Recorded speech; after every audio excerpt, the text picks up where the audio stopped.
असल में अश्वेत यहूदियों की उत्पत्ति इथियोपिया में हुई थी। उनके पास मौजूद बाइबलों में से एक सबसे संपूर्ण बाइबल है, जिसमें एनोक की पूरी किताब शामिल है। प्राचीन इथियोपियाई बाइबल में मिली एक नई खोज से यीशु के पुनरुत्थान के बारे में एक ऐसा विवरण सामने आया है जो किसी अन्य बाइबल में नहीं मिलता। विद्वान इस वैकल्पिक संस्करण के निहितार्थों को लेकर उत्सुक हैं और इसकी उत्पत्ति और महत्व पर सवाल उठा रहे हैं। क्या यह प्राचीन ग्रंथ ईसाई धर्म की मूलभूत कहानी में नई अंतर्दृष्टि प्रदान कर सकता है, या यह महज एक दिलचस्प विसंगति है? जानने के लिए हमारे साथ जुड़ें। पश्चिमी बाइबल से परे एक छिपी हुई कहानी। ईस्टर की यह कहानी सभी को ज्ञात है। यीशु की मृत्यु के बाद उनके अनुयायियों ने रविवार को कब्र खाली पाई। प्रवेश द्वार पर रखा बड़ा पत्थर हटा दिया गया था। यीशु ने आने वाले हफ्तों में अपने शिष्यों को कई बार दर्शन दिए। उन्होंने ऊपर के एक कमरे में उनका अभिवादन किया, एम्मास जाने वाले रास्ते पर उनके साथ चले और गलीली के शांत तट पर उनके साथ खड़े रहे। स्वर्गारोहण से पहले उन्होंने उन्हें अपना मिशन जारी रखने के लिए प्रेरित करते हुए एक अंतिम संदेश दिया। उनका स्वर्गारोहण विस्मय और आश्चर्य का क्षण था। पश्चिमी बाइबल के 4 सुसमाचारों अर्थात मैथ्यू, मार्क, ल्यूक और जॉन में वर्णित यह कहानी दुनिया भर में अरबों लोगों के विश्वास का अभिन्न अंग मानी जाती है। इन पुस्तकों को ईसाई धर्म की आधारशिला माना जाता है। लेकिन कल्पना कीजिए कि ये 4 पुस्तकें केवल एक संक्षिप्त सारांश हों। क्या होगा यदि यीशु की संपूर्ण शिक्षाएं अपने सभी विवरणों के साथ वास्तव में एक ही प्राचीन स्रोत में समाहित हों, जिसे अनेकों ने अनदेखा कर दिया हो? वह स्रोत इथियोपिया है। इथियोपिया में तैवाह ऑर्थोडॉक्स चर्च स्थित है, जिसे सबसे प्राचीन ईसाई समाजों में से एक माना जाता है। यह चर्च कई पीढ़ियों से अपने धर्म का पालन करता आ रहा है और अपनी मान्यताओं को संरक्षित रखता है। यह पहाड़ों और रेगिस्तानों से घिरे एक क्षेत्र में स्थित है, एक ऐसा स्थान जिसे रोमन साम्राज्य पूरी तरह से जीत या नियंत्रित नहीं कर सका। परिणाम स्वरूप इथियोपियाई ईसाई धर्म पश्चिमी दुनिया के प्रभावों से मुक्त होकर स्वतंत्र रूप से विकसित हुआ।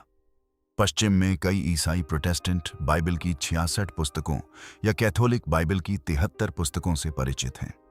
हालांकि इथियोपियाई बाइबल में 81 पुस्तकें हैं, जो पश्चिमी परंपरा से एक महत्वपूर्ण अंतर है। ग्रंथों के इस अतिरिक्त संग्रह को इथियोपियाई समुदाय कई वर्षों से पवित्र मानता आया है। वर्षों तक पश्चिमी शिक्षाविदों ने इन ग्रंथों को महज लोक कथाएं कहकर खारिज कर दिया। नहीं था। उन्हें ये वृत्तांत उलझन भरे और रहस्यमय लगे, जो कुछ ही चुनिंदा लोगों द्वारा समझी जाने वाली भाषा गैस में लिखे गए थे। परिणामस्वरूप समुदाय से बाहर के लोगों ने इन रचनाओं पर अधिक विश्वास नहीं किया। हालांकि कई लोग इस बात को स्वीकार करने में विफल रहे कि इथियोपियाई ईसाई धर्म रोमन चर्च से स्वतंत्र रूप से विकसित हुआ और अपने अनूठे मार्ग पर आगे बढ़ा। कुछ मामलों में यह धर्म के मूल सार के अधिक करीब था। पुरातत्वविदों ने प्राचीन इथियोपियाई सुसमाचार पांडुलिपियों को खोजा है, जिनमें प्रसिद्ध जर्मन सुसमाचार भी शामिल हैं। कार्बन परीक्षण से पता चला है कि ये पांडुलिपियां 4वीं शताब्दी की हैं, जो नीका परिषद से भी पहले की हैं, जहां रोमन अधिकारियों ने पश्चिम में ईसाई धर्म का आधिकारिक स्वरूप स्थापित किया था।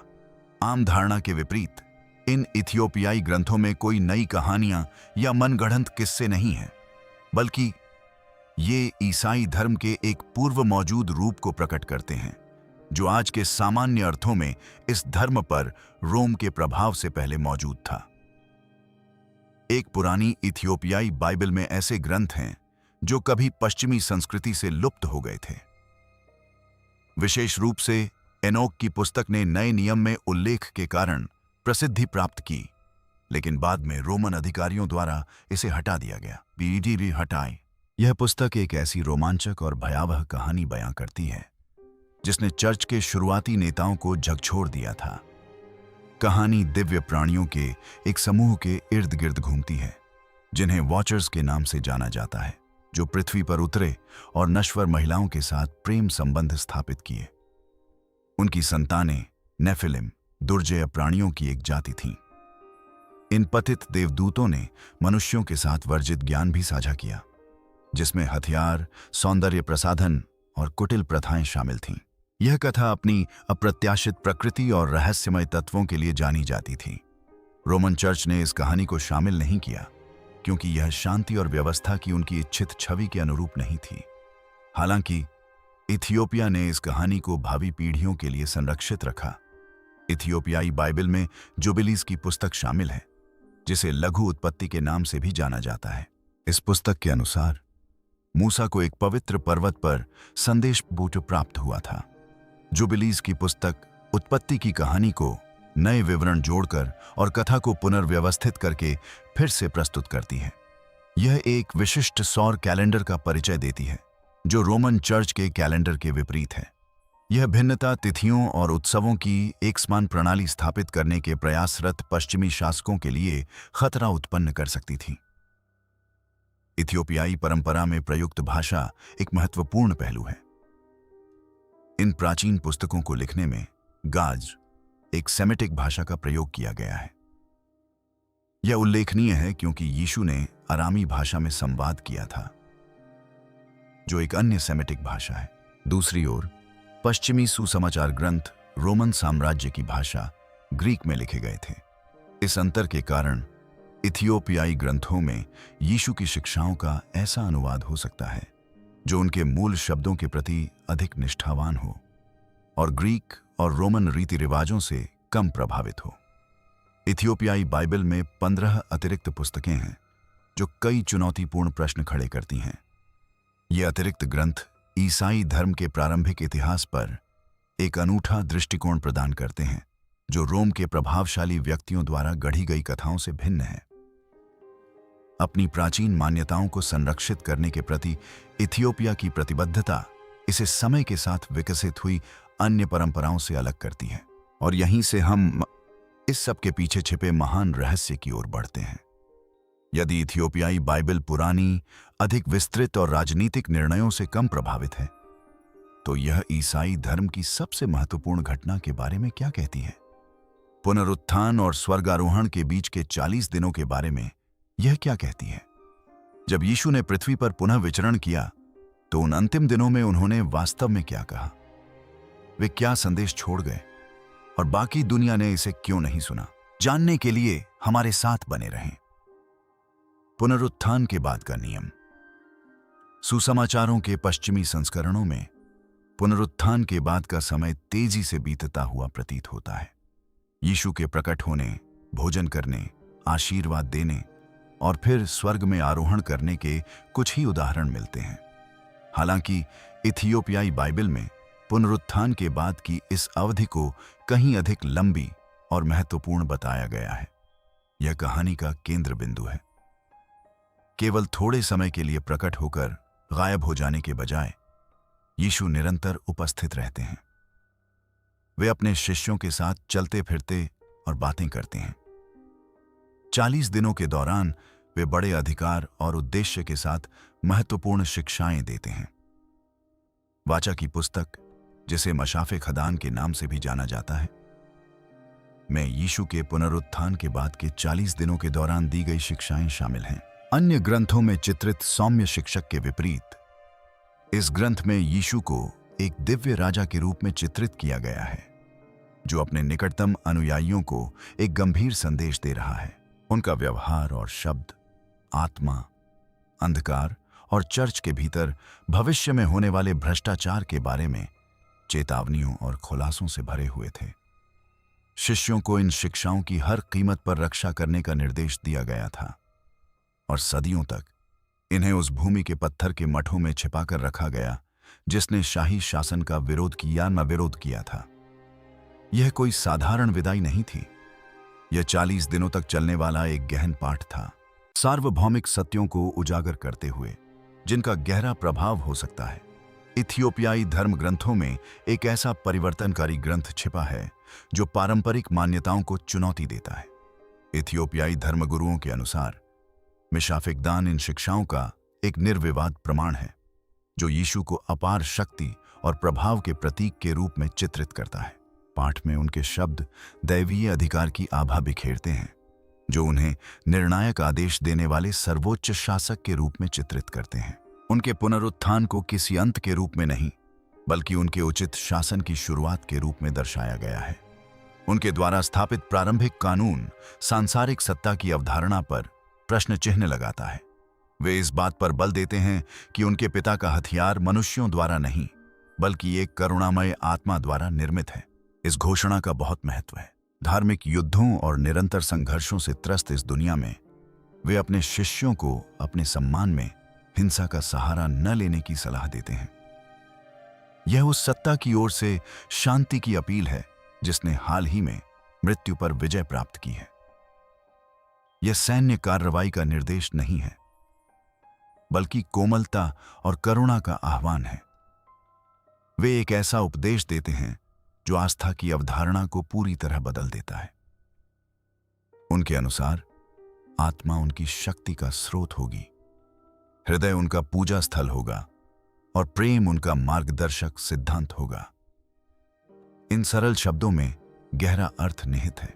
यदि हृदय को ही वास्तविक उपासना स्थल मान लिया जाए तो फिर उनके सम्मान में बनने वाली पत्थर और सोने की भव्य इमारतों का क्या अर्थ होगा। इसी प्रकार यदि प्रेम को ही एकमात्र नियम मान लिया जाए तो फिर उन जटिल नियमों और कठोर भेदों का क्या अर्थ होगा जो अंततः अनुयायियों में विभाजन का कारण बनेंगे। यह पाठ एक ऐसे विश्वास को बढ़ावा देता है जो आंतरिक रूप से पनपता है। यह प्रभावशाली व्यक्तियों पर निर्भर नहीं करता, यह भव्य इमारतों पर भी निर्भर नहीं करता, यह सांसारिक शक्तियों के आगे नहीं झुकता। परिणाम स्वरूप वर्चस्व और हेरफेर स्थापित करने की चाह रखने वालों के लिए यह एक खतरा बन सकता है। हालांकि सबसे आश्चर्यजनक बात इसकी चेतावनी है। यह अपने समर्थकों को सूचित करता है कि निकट भविष्य में इसकी शिक्षाओं में परिवर्तन होंगे। यह बताता है कि अनेक व्यक्ति इसके प्रतिनिधि होने का दावा करेंगे लेकिन उनका इससे कोई वास्तविक संबंध नहीं होगा। यह चेतावनी देता है कि इसकी शिक्षाओं का दुरुपयोग और व्यक्तिगत लाभ के लिए इनका गलत इस्तेमाल किया जाएगा। इसके अतिरिक्त वह भविष्यवाणी करता है कि भविष्य में पत्थर और सोने से बनी भव्य संरचनाएं निर्मित होंगी जो आध्यात्मिक विकास के महत्व को धूमिल कर देंगी, जो प्रथम अनुयायियों का मार्गदर्शक था। इथियोपियाई धर्म ग्रंथ में दाइद कालिया नामक एक प्राचीन ग्रंथ है जिसका अर्थ है संदेश का विस्तार करने वाली शिक्षाएं। हालांकि यह रचना अन्य प्राचीन परंपराओं में भी पाई जाती है लेकिन इथियोपियाई संस्करण में कुछ अनूठे विवरण शामिल हैं जो कहीं और नहीं मिलते। यह एक सौम्य लेकिन आधिकारिक मार्गदर्शक के रूप में कार्य करता है जो एक अलग प्रकार के समुदाय के निर्माण के उद्देश्य से स्पष्ट निर्देश प्रदान करता है। शक्ति या धन का महिमा मंडन करने के बजाय इस ग्रंथ में निहित संदेश इन अवधारणाओं का सामना करता है और उन पर प्रश्न उठाता है।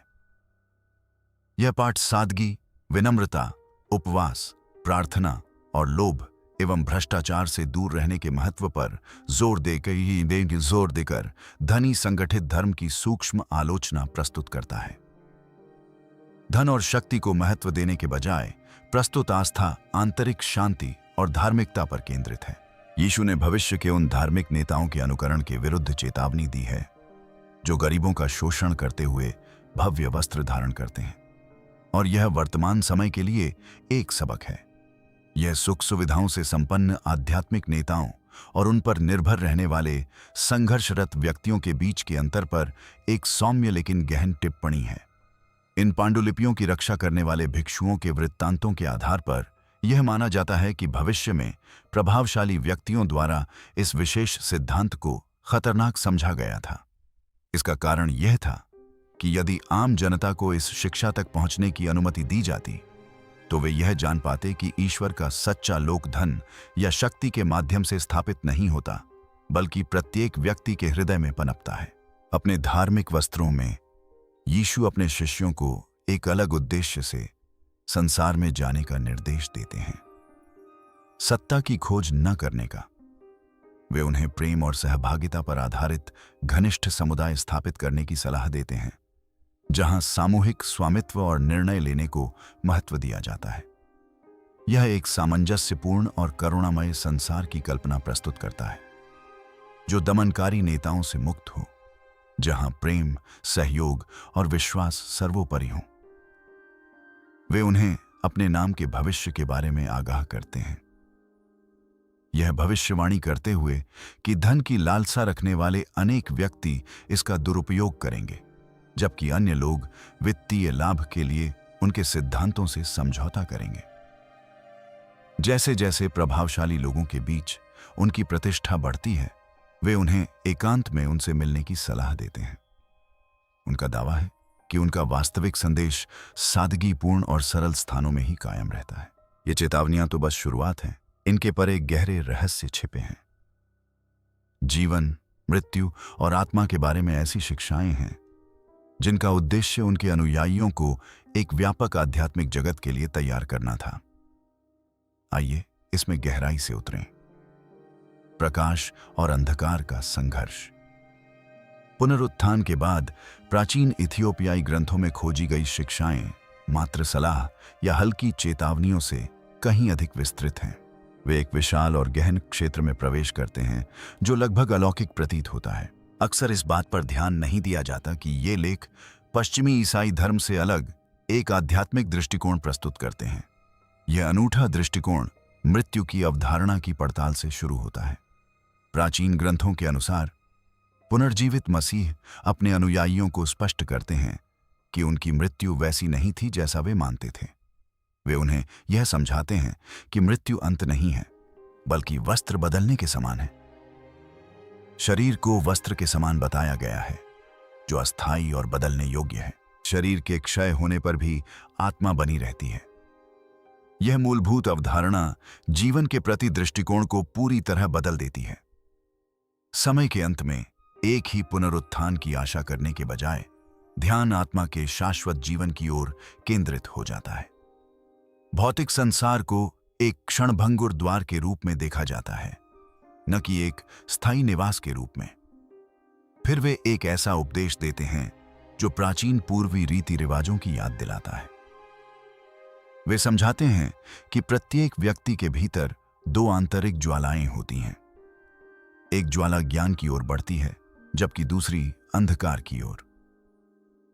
प्रत्येक विचार, शब्द और कर्म इनमें से एक ज्वाला को पोषित करता है, जिससे व्यक्ति के आध्यात्मिक मार्ग का निर्धारण होता है। यह जीवन का एक ऐसा चित्र प्रस्तुत करता है जिसमें व्यक्ति निरंतर अपनी आध्यात्मिक नियति को स्वयं गढ़ते हैं। इस वास्तविकता से बचना असंभव है। प्रतिदिन आंतरिक ज्वालाओं में से एक प्रज्वलित होती है। यह आध्यात्मिक यात्रा को बाहरी शक्तियों के वश में करने के बजाय व्यक्तिगत विकल्पों के महत्व को उजागर करता है। इथियोपियाई साहित्य में पाई जाने वाली एक भयावह अवधारणा है चलती फिरती मृत्यु, जो ऐसे व्यक्तियों को संदर्भित करती है जो बाहरी रूप से जीवित प्रतीत होते हैं लेकिन आंतरिक रूप से आत्माहीन होते हैं। आत्माविहीन जीवन जीना एक खामोश कब्र में रहने के समान है, जहां व्यक्ति अपने भीतर की अग्नि को अहंकार, धन या अधिकार से भरकर बुझा देते हैं। यद्यपि ये व्यक्ति बाहर से जीवंत प्रतीत होते हैं, वास्तव में वे भीतर से खोखले होते हैं। यह धारणा विचलित करने वाली हो सकती है, फिर भी यह समकालीन समाज से मेल खाती है। अपने विचित्र स्वरूप के बावजूद ये अवधारणाएं अंततः एक और भी आश्चर्यजनक रहस्योद्घाटन की ओर ले जाती हैं। वाचा की पुस्तक में एक ऐसा रहस्योद्घाटन निहित है जो अत्यंत प्रभावशाली है। दोहरे सृष्टिकर्ताओं की अवधारणा। यह विश्वास इथियोपियाई लोक कथाओं के सबसे अप्रत्याशित पहलुओं में से एक है।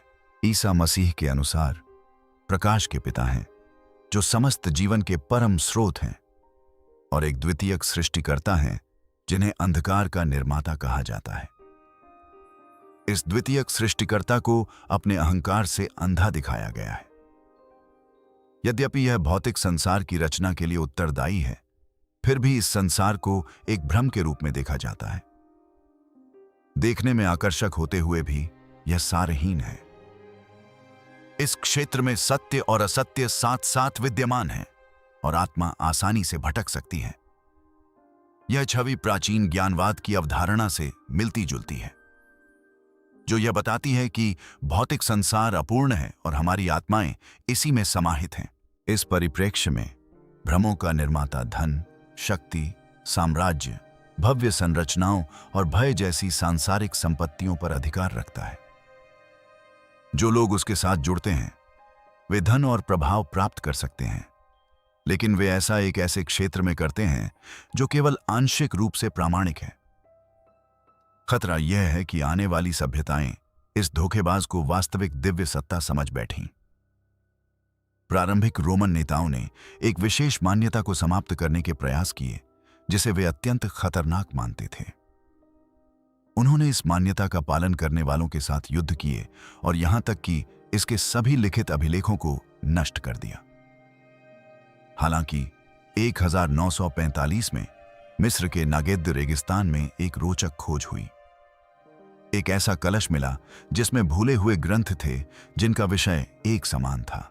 यह धारणा कि भौतिक जगत का निर्माता सर्वोच्च ईश्वर नहीं था और ईसा मसीह को मानवता को इस निम्नतम लोक के बंधनों से मुक्त करने के लिए भेजा गया था, इतिहास में लंबे समय से एक प्रमुख विधर्म के रूप में निंदा की जाती रही है।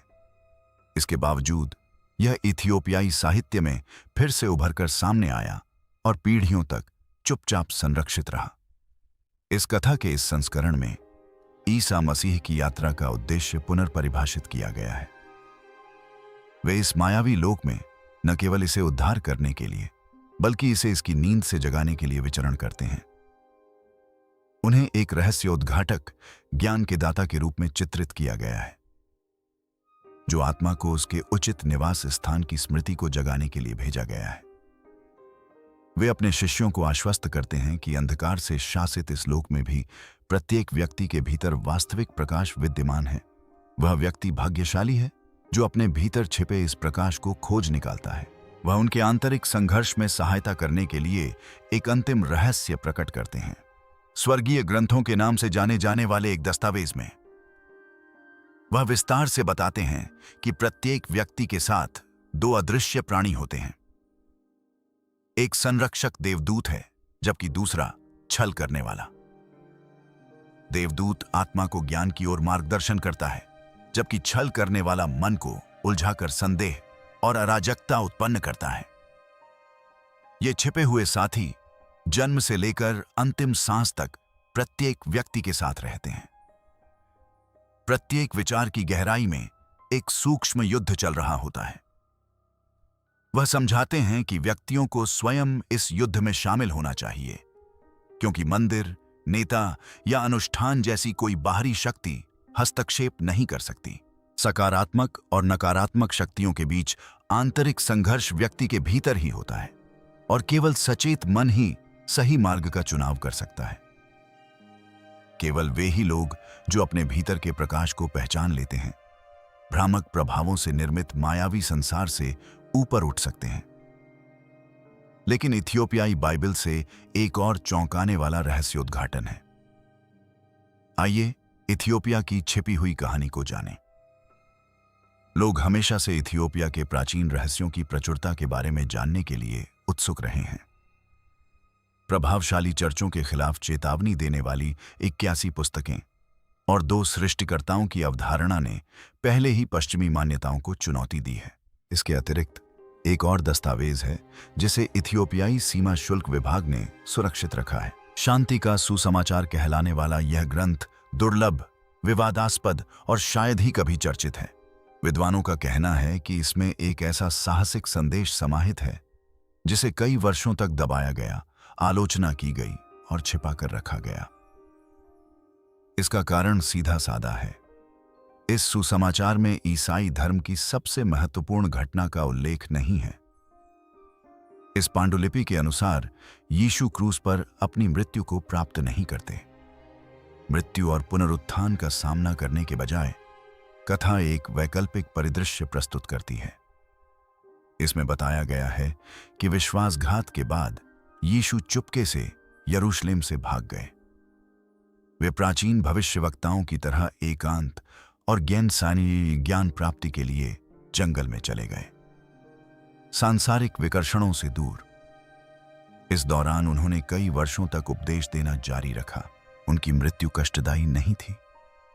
उनका पुनरुत्थान तीसरे दिन नहीं हुआ। वे बस जीवित रहे और सद्भाव एवं संतुलन के सिद्धांत का प्रसार करते रहे। जीवित यीशु द्वारा दिया गया संदेश कोमलता और ईमानदारी का है, जो किसी नए धार्मिक सिद्धांत की स्थापना के बजाय जीवन शैली पर बल देता है। उनकी शिक्षाएं प्रेम, सादगी, उपचार और एकता पर केंद्रित हैं। वे पृथ्वी को पालन पोषण करने वाली मां और ईश्वर को स्नेही पिता के रूप में संदर्भित करते हैं। वे नदियों को शुद्ध करने वाले देवदूत और वृक्षों को जीवनदाता देवदूत कहते हैं। इस वृत्तांत में वे बीज बोने वालों को आशीर्वाद देते हैं, यह दर्शाते हुए कि रोपण एक दिव्य कार्य है। खेतों में नंगे पैर चलते हुए वे एक दयालु और विनम्र शिक्षक का रूप धारण करते हैं, यह दिखाते हुए कि स्वर्ग कोई दूर स्थान नहीं है, बल्कि संसार के साथ हमारे व्यवहार में ही निहित है। शांति के संदेश को सबसे खतरनाक शिक्षा क्यों माना जाता है? इसे क्यों छिपाया जाता है? क्रूस पर चढ़ाने की कहानी को विश्वव्यापी स्तर पर प्रचारित करते हुए इसे क्यों दबाया जाता है? यहीं पर अतीत का प्रभाव स्पष्ट होता है। चौथी शताब्दी के दौरान रोमन साम्राज्य में विखंडन शुरू हो गया। सम्राट कॉन्स्टेंटाइन ने पूरे साम्राज्य पर नियंत्रण बनाए रखने के लिए एक एकीकृत शक्ति की तलाश की। वे एक सर्वोपरि धर्म की स्थापना करना चाहते थे। हृदय को परम पवित्र स्थान, प्रेम को सर्वोच्च नियम और प्रकृति को दिव्य सत्ता का प्रतिबिंब मानने वाले एक शिक्षाविद का संदेश साम्राज्य के लिए उपयुक्त नहीं था। ऐसा संदेश धार्मिक व्यक्तियों, धार्मिक संस्थाओं या शासकों पर निर्भरता के बजाय स्वतंत्र चिंतन को बढ़ावा देता है। हालांकि पतनशील नायक पर केंद्रित कथा अधिकार स्थापित करने में अत्यंत प्रभावी होती है। यह संकेत देती है कि मोक्ष एक विशिष्ट बलिदान में विश्वास पर निर्भर है। इस प्रकार की कथा के लिए एक संगठन की देखरेख आवश्यक है। इसके लिए एक धार्मिक संस्था की आवश्यकता होती है जो व्यक्तियों को उनके कार्यों का मार्गदर्शन करे और उन्हें मोक्ष प्राप्त करने का मार्ग दिखाए। इसके लिए संगठन, नियम और सत्ता में आसीन व्यक्तियों की आवश्यकता होती है। परिणाम स्वरूप क्रूस पर चढ़ाए गए यीशु का वृत्तांत चुना गया। यह एक प्रभावशाली शक्ति की आवश्यकताओं के अनुरूप था। धीरे धीरे जीवंत यीशु एक मरते हुए व्यक्ति में परिवर्तित हो गए। यदि उन्हें क्रूस पर नहीं चढ़ाया गया तो उनका क्या हुआ? यहीं से अटकलें शुरू होती हैं। विभिन्न संस्कृतियों के कुछ प्राचीन ग्रंथों के अनुसार ऐसा माना जाता है कि किसी अन्य व्यक्ति ने उनकी जगह ले ली थी। एक सिद्धांत यह कहता है कि सायरन के साइमन, जिसने क्रूस उठाने में मदद की थी, को अंतिम क्षण में यीशु के साथ बदल दिया गया था। भीड़ में अफरा तफरी मच गई और अंततः साइमन को ही क्रूस पर चढ़ा दिया गया। यीशु तो चुपके से बच निकले, लेकिन लोग इस बात पर अटकलें लगाते हैं कि अगर वह भागने में कामयाब हो गया था तो वह कहां होगा। कई वृत्तांतों से पता चलता है कि वह पूर्व की ओर, विशेष रूप से भारत और तिब्बत जैसे देशों में विभिन्न आध्यात्मिक गुरुओं से ज्ञान प्राप्त करने के लिए गया होगा और फिर वापस आकर अपने उपदेश दिए होंगे। इसके अलावा कुछ लोग एक सरल परिदृश्य पर विचार करते हैं। यदि दाऊद के वंशज को सुरक्षा की आवश्यकता होती तो वह कहां शरण लेता? क्या वह रोम में शरण लेता, जो उसका पीछा करने वाला और अब शत्रु बन चुका था? या फिर वह उस भूमि में शरण लेता जो संदूक से जुड़ी पैतृक कथाओं से भरी हुई थी, एक ऐसी भूमि जो रोमनों की शक्ति का सामना करने में सक्षम थी? यह हमें एक बार फिर इथियोपिया के विषय पर ले जाता है। कुछ लोगों का मानना है कि उन्होंने वहां यात्रा की थी।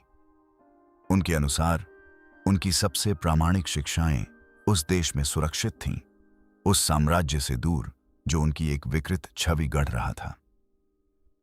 रोम ने उनके क्रूस पर चढ़ने के इर्द गिर्द एक धर्म का निर्माण किया, जबकि इथियोपिया ने उनके अस्तित्व पर ध्यान केंद्रित रखा। भिक्षु उन्हें स्नेहपूर्वक येशुआ कहते हैं, जिसका अर्थ है चंगा करने वाला।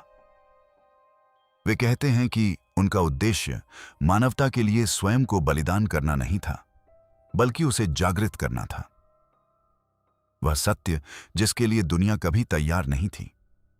सदियों से व्यापक रूप से स्वीकृत कथा के विपरीत रहस्यों को संजोने के लिए इथियोपिया ही क्यों चुना गया? यह महज संयोग नहीं था। इथियोपिया का महत्व महज संयोग या भाग्य से कहीं अधिक है। इथियोपिया के लोग अपनी भूमि को न केवल पवित्र मानते हैं, बल्कि समस्त भूमियों में सर्वोत्कृष्ट मानते हैं। उनकी आध्यात्मिक जड़ें ईसा मसीह के जन्म से एक सहस्राब्दी पूर्व राजा सुलेमान के युग तक फैली हुई हैं, जिससे ईश्वर से उनका संबंध केवल प्रेरितों के माध्यम से ही नहीं, बल्कि कहीं अधिक गहरा है। इथियोपियाई लोक कथाओं में मिकादा के नाम से भी जानी जाने वाली शीबा की रानी सुलेमान से मिलने के लिए अफ्रीका से यरूशलेम आई थीं, न केवल राजनीतिक कारणों से, बल्कि एक गहरे संबंध के लिए। उनकी मुलाकात के परिणाम स्वरूप मेनेलिक प्रथम का जन्म हुआ, जिन्होंने बाद में इथियोपिया के शाही सोलोमोनिक राजवंश की स्थापना की। वयस्क होने पर मेनेलिक अपने पिता से मिलने के लिए यात्रा पर निकले, जिससे कहानी में एक असाधारण मोड़ आया। वे इथियोपियाई रीति रिवाजों के अनुसार एक मूल्यवान वस्तु लेकर लौटे। वे या उनके दल का कोई सदस्य धार्मिक ग्रंथों में वर्णित एक अत्यंत शक्तिशाली अवशेष वाचा के संदूक को लेकर फरार हो गया। ऐसा माना जाता है कि इसे यरूशलेम के मंदिर से चुराकर इथियोपिया ले जाया गया था, जहां यह सदियों से मौजूद है। कहा जाता है कि वर्तमान में यह अक्सोम के एक साधारण से गिरजाघर में रखा हुआ है। एक एकांतवासी भिक्षु जो किसी भी प्रकार के संबंध नहीं रखता को इसकी रक्षा का दायित्व सौंपा गया है। उसका एकमात्र उद्देश्य जीवन भर इस पूजनीय कलाकृति की रक्षा करना है। यह कहानी पर्यटकों को आकर्षित करने के लिए गढ़ी नहीं गई है। यह दृढ़ विश्वास उनके धार्मिक सिद्धांतों का मूल है। यदि यह प्रथा वास्तव में प्रामाणिक है, तो इथियोपिया केवल एक ईसाई देश होने से कहीं अधिक बढ़कर उनके अनुसार वास्तविक इजराइल बन जाता है। जिस समय रोम अनेक देवताओं की पूजा करता था, उस समय इथियोपिया स्वयं को ईश्वर के समझौते का रक्षक, मानव जाति के मार्ग को बदलने में सक्षम एक पवित्र सत्ता का संरक्षक मानता था। आइए अब इन मार्गों का अन्वेषण करें और जानें कि ये हमें कहां ले जाते हैं। संदूक का क्या महत्व है? कुछ लोग मानते हैं कि यह केवल 10 आज्ञाओं को रखने का एक सुंदर पात्र है, लेकिन अन्य लोग मानते हैं कि इसका एक अधिक भयावह स्वरूप है। धर्म ग्रंथों के अनुसार इसमें सेनाओं को नष्ट करने, शहरों को मिटाने, लोगों को पल भर में समाप्त करने और स्वर्ग और पृथ्वी के बीच सेतु का काम करने की शक्ति है। कुछ व्यक्तियों का मानना है कि यह संदूक केवल एक पवित्र कलाकृति नहीं, बल्कि एक शक्तिशाली उपकरण था, प्राचीन काल का एक भुला दिया गया आविष्कार। यदि यह सत्य है, तो इथियोपिया ने लगभग 3 सहस्राब्दियों से इस शक्ति को संरक्षित रखा है। यह हमें एक महत्वपूर्ण बिंदु की ओर ले जाता है। इथियोपिया अफ्रीका के उन चुनिंदा देशों में से एक है जिसने उपनिवेशवाद का सफलतापूर्वक प्रतिरोध किया। यूरोपीय शक्तियों ने जब क्षेत्रों पर कब्जा किया और आबादी को गुलाम बनाया, तब इथियोपिया स्वतंत्र रहा। 1800 के दशक के उत्तरार्ध में उन्होंने अदवा की लड़ाई में इतालवी सेना को हराया। कुछ लोग उनकी जीत का श्रेय वीरता, शक्ति और चतुर रणनीति को देते हैं। हालांकि कुछ लोग यह भी अनुमान लगाते हैं कि क्या उस समय देश को दैवीय सुरक्षा प्राप्त थी जिसने पवित्र संदूक की रक्षा की। लेकिन कहानी और भी जटिल हो जाती है। लगभग 3 सहस्राब्दियों तक इथियोपिया पर मेनेलिक द्वारा स्थापित सोलोमोनिक राजवंश का शासन रहा। यह राजवंश विश्व में सबसे लंबे समय तक अटूट सम्राटों की वंशावली का रिकॉर्ड रखता है। वे सोलोमन और यहूदा जनजाति के प्रत्यक्ष वंशज होने का दावा करते थे। इसके अलावा कहा जाता है कि यीशु का भी इसी वंश से संबंध था। इससे एक अप्रत्याशित परिकल्पना का जन्म होता है। इथियोपियाई शाही परिवार के अनुसार उनका संबंध यीशु से था। परिणाम स्वरूप वे स्वयं को धर्म से अलग थलग नहीं, बल्कि इसके सबसे पुराने रहस्यों के संरक्षक मानते थे। क्या यह संभव है कि विश्व स्तर पर प्रचलित ईसाई धर्म इसका प्रामाणिक रूप न हो सकता है कि रोम द्वारा स्वीकृत संस्करण को सत्ता और सरकारी कारणों से अनुकूलित किया गया हो। क्या इथियोपिया के पहाड़ों और मठों में शासकों या परिषदों के हस्तक्षेप के बिना सच्ची शिक्षाओं को सुरक्षित रखा जा सकता था? ये प्रश्न ठोस प्रमाणों पर आधारित हैं, न कि केवल कल्पना पर। इथियोपियाई धर्म ग्रंथों में 81 पुस्तकों का संग्रह ठोस है। प्राचीन गारा सुसमाचार, जो सभी पश्चिमी धर्म ग्रंथों से पूर्व के हैं, तथ्यात्मक हैं। अक्सोम में संदूक की उपस्थिति एक वास्तविक विश्वास है जो उनके आत्मबोध को प्रभावित करता है। ताना झील पर स्थित भिक्षु, जो एक सहस्राब्दी पहले लिखे गए ग्रंथों का अध्ययन जारी रखते हैं, प्रामाणिक हैं। इन प्राचीन ग्रंथों के संरक्षण के बारे में पूछे जाने पर एक भिक्षु ने समझाया कि वे ऐसा इसलिए करते हैं क्योंकि ये ग्रंथ आज भी प्रासंगिक हैं। आधुनिक युग में ही लोग इन प्राचीन रीति रिवाजों के महत्व को समझने लगे हैं। विद्वान प्राचीन ग्रंथों का अध्ययन करना शुरू कर रहे हैं, जिससे यह पता चल रहा है कि आज हम जिस ईसाई धर्म को जानते हैं, उसे रोमनों ने अपने साम्राज्यवादी हितों के अनुरूप ढालने के लिए रूपांतरित किया होगा। इसके विपरीत इथियोपिया ने चुपचाप ईसाई धर्म के अधिक प्रामाणिक रूप को संरक्षित रखा है, जो धर्म की उत्पत्ति से जुड़ा है और बाहरी प्रभावों से अछूता है। इथियोपिया में संरक्षित वाचा की पुस्तक में अंत समय के बारे में एक भविष्यवाणी है। इस भविष्यवाणी के अनुसार खोए हुए शब्द फिर से प्रकट होंगे और इथियोपिया के उजाड़ क्षेत्रों से आत्मा का पुनर्जन्म होगा। यह यीशु से संबंधित एक संदेश के साथ समाप्त होती है, जो शारीरिक रूप से लौटने के बारे में नहीं, बल्कि प्रामाणिकता के साथ लौटने के बारे में है। शायद सच्चा पुनरुत्थान आकाश में किसी आकृति के प्रकट होने के बारे में नहीं है, बल्कि सदियों से छिपे एक सत्य के प्रकट होने के बारे में है। इस सत्य को गुप्त रखा गया है और पीढ़ियों से आगे बढ़ाया गया है। यह एक ऐसा सत्य है जिसका सामना करने के लिए मानवता अब तैयार हो सकती है। इथियोपियाई बाइबल के बारे में आपके क्या विचार हैं? हमें कमेंट्स में बताएं। अगर आपको यह वीडियो पसंद आया तो लाइक करें, शेयर करें और इस चैनल को सब्सक्राइब करें ताकि आपको और भी सेलिब्रिटी गॉसिप मिल सके। जाने से पहले अपने फोन पर मौजूद अन्य वीडियो देखें।